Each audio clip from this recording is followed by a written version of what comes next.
Euzubillahimineşşeytanirracim. Bismillahirrahmanirrahim. Elhamdülillahi Rabbil alemin. Ve la akıbetu lil muttaqin. Ve la udvani illa ala zalimin. Ve salatu ve selamu ala Resulina Muhammedi ve alihi ve sahbihi ecma'in. Ama ba'd. Bardıq maqtolar Allah subhanahu wa ta'alaga bolsun. Azatın Habibi, iki dünya müjdesi Hazreti Muhammed Mustafa sallallahu aleyhi ve sellem'e salam jana salavatlar bolsun. Azatın sünnetin ümmetke jetkirgen sahabilerden, alimdarımızdan Allah subhanahu wa ta'ala razı bolsun. Esselamu aleyküm ve rahmetullahi ve berekatuhu. Bugün Kadir tününün fazileti, Kadir tününün özgöçölüktörü, Kadir tününü kanda ötkörüşübüz керек, ошол маселе боюнча biraz bolsa da маалымат берүүнү туура деп чечтик.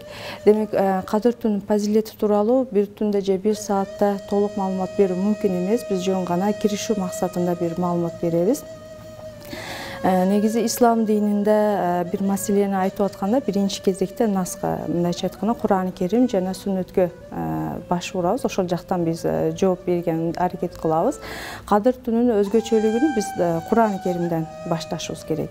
Демек, Аллах субханаху ва таала өзүнүн ийик китеби Кур'ан-ы Керимдин 97-чи сүрөсү, Кадыр сүрөсүндө бизге маалымат берип атат. Euzubillahimineşşeytanirracim. Bismillahirrahmanirrahim. İnna anzalnahu fi leylatil qadr. Demek, biz anı Kadir tünüde düşürdük. Demek, anı degende bu jakta Arap tilini bilgen görgөндөр bolsa demek bayqayt. Bu Kur'an-ı Kerim'de düşündürür. Kur'an-ı Kerim'de biz Kadir tünüde düşürdük.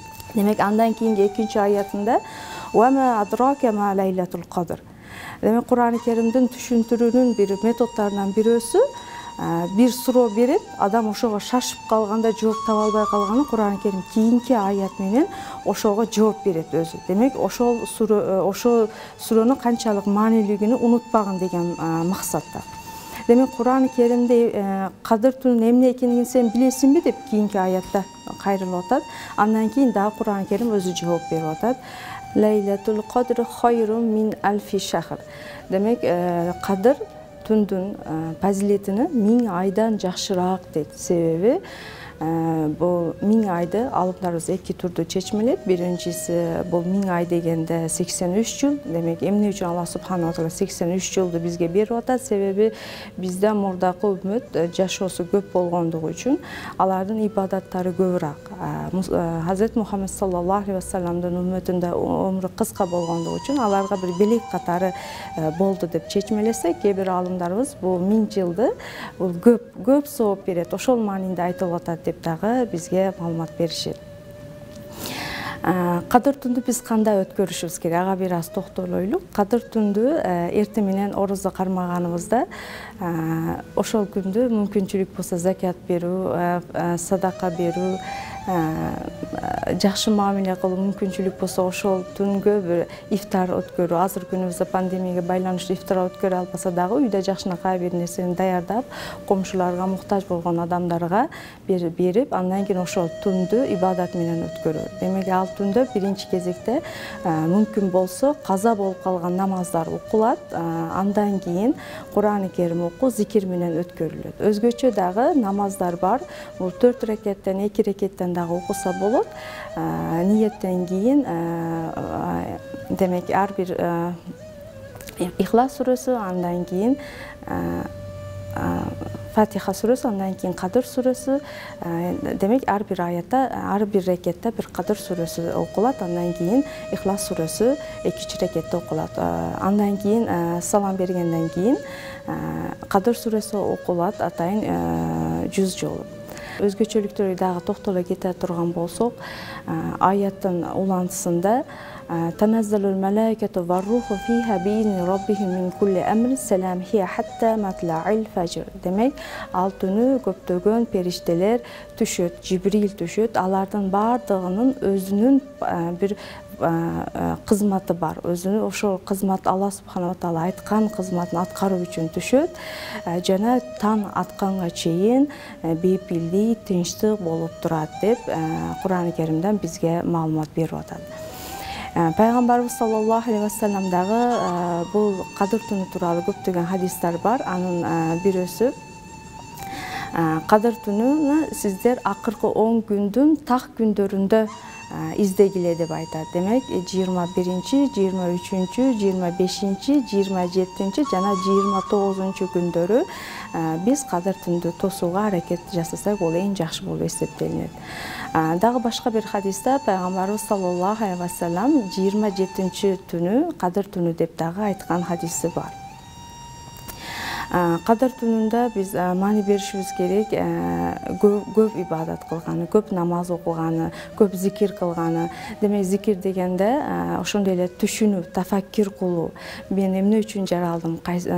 Мен жашоомдо кандай кемчиликтерди кетирдим?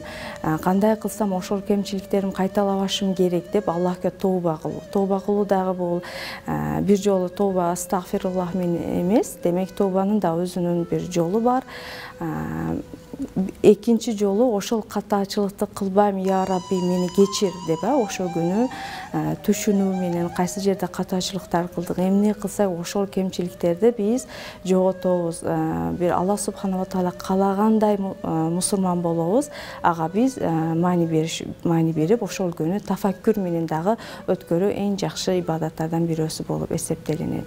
Пайгамбарыбыз саллаллаху алейхи ва саллям мезгилинде сахабилер сурашкан: "Я Расулуллах, кайсы күнү кадыр түнү өттү? Биз кандай эртең аракет кылсак болобу? Эртең биз кадыр түнү төссөк болобу?" деп сураганда Пайгамбар саллаллаху алейхи ва саллям: "Кадыр түнү өттү, сиздер 27-чи күнүнү ибадат менен өткөргүңүздөр" деп айткан хадис дагы бар. Убайд бин Омар радиаллаху анху айтат: "Мен кадыр түнүндө деңиздин ортосунда болуп калдым" дейт. Ошондо мен деңиздин суусун ичкенимде ал суу таттуу болчу деп эскерет. Демек кадыр түнү болгондо анын өзүнүн белгилери, өзгөчөлүктөрү бар. Алымдарыбыздын берген маалыматында Пайгамбар саллаллаху алейхи ва саллям да айтат: кадыр түнүнүн белгилери, демек ал түнү ысык да болбойт, суук да болбойт. Таң атып атканда кызыл болот, бирок жаркыраган болбойт. Түнү ошондой бепилдик болот, ошондой тынчтык болот деп Пайгамбар саллаллаху алейхи ва саллям айтты. Демек кадыр түнүнүн өткөндүгүнү биз эртеси күнү күндүн чыгышынан же ошол күндүн түнү кандай өткөндүгүнөн биз байкай алсак болот. Демек ал түнү ысык да болбойт, суук да болбойт, тынчтык болот. Таң атып атканда күн кызыл чыгат, бирок өтө көп мындай жарык болуп чыкпайт. Себеби көптөгөн периштелер түшкөндүгү үчүн күндүн тосуп калат деген риваяттардагы белгиленип айтылып өтүп. Негизи биз кадыр түнү тууралуу көп адабияттар бар. Буларды сөзсүз түрдө окуп маани беришибиз керек. Алардан кадыр түнү тууралуу Бедритдин әл-Каафинин адабиятын карасак болот, Али әл-Каринин адабиятынан карасак болот, Азиз Махмуд Худайинин адабияттарынан биз кадыр түнүнүн өзгөчөлүктөрү тууралуу көптөгөн маалыматтарды ала алабыз.